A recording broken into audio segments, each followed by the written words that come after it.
Toastmasters and an honored guest. Welcome. I want to share with you the difference between IQ and PQ. And I am excited about this.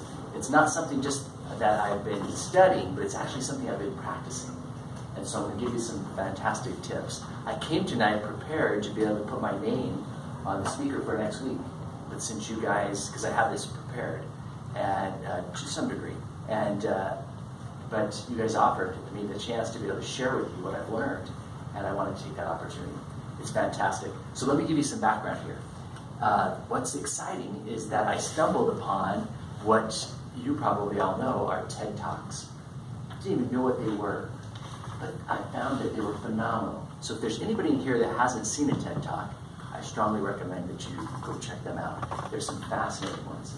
The interesting thing is a TED Talk is where somebody who knows an expert in a field will actually share their information in about 15 to 20 minutes is what they'll do. And they'll try to get that, narrow down their knowledge to just that small amount of time and get that information out to the people in a way that's enjoyable and that's easy to learn and understand. Some people are good at it, some people are not. You'll find that some TED Talks are good and some are not that great. The interesting thing is that I stumbled upon a TED Talk by, her name is, you want to write this down, you're going to want to write this down. Vanessa Van Edwards. Vanessa Van Edwards has been studying TED Talks, and I really strongly recommend that you go watch her TED Talk. It's fantastic. It's about why some TED Talks go viral and some don't.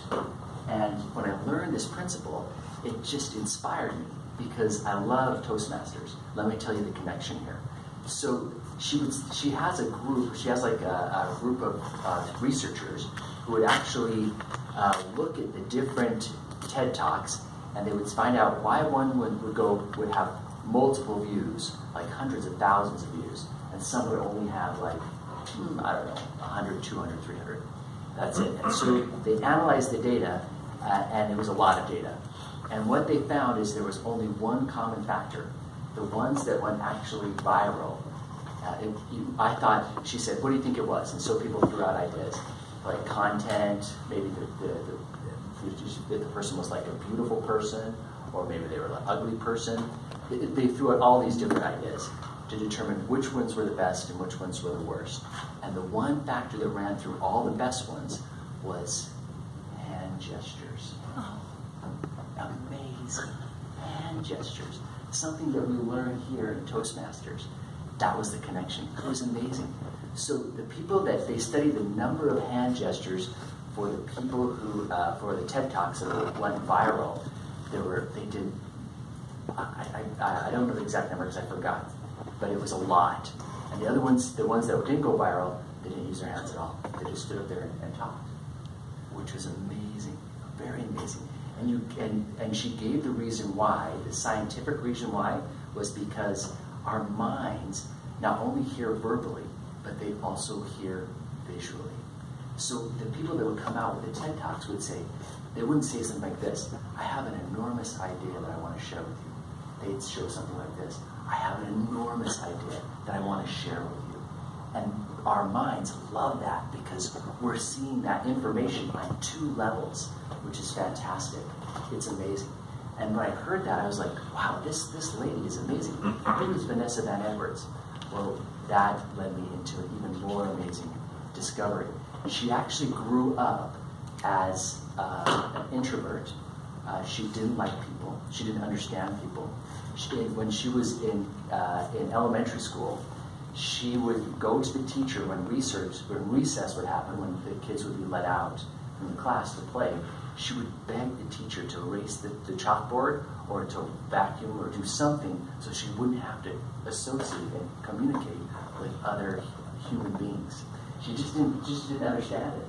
So, but she learned as she was going through school that there seemed to be a science to people, and that's where she found her passion.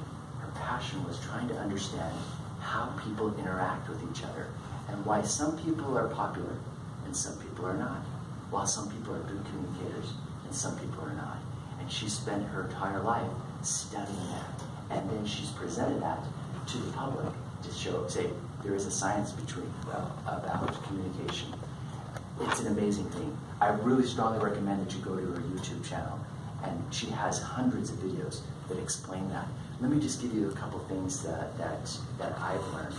One thing that they found in her research is that people will associate, for example, they'll associate with me what I say about other people. So we've always heard that saying, if you can't say anything nice, don't say anything at all. Well, there's science behind that, because people in their subconscious mind will actually will associate with me what I say about other people. She said that if you want people to like you more, the best thing to do is to gush about other people. To say, I really like this person. They're really exciting. They have a great taste in clothes. Or just to say positive attributes, because the person that's listening to that will actually associate those attributes of the other person to me. And that makes that likability stronger. If that's the way we want to be able to be more charismatic.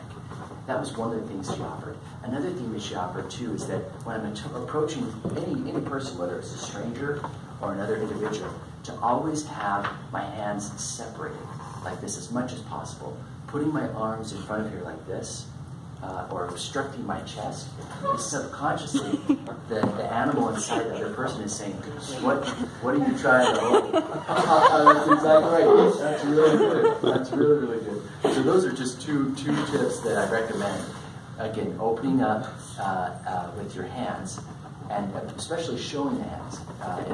As cavemen, we were always scared. What did the person have in their hand? Putting your hands behind your back is a really dangerous thing. Because the person is subconsciously saying, do you have a weapon back there? What are you trying to do? Are you going to attack me? Opening up is another option.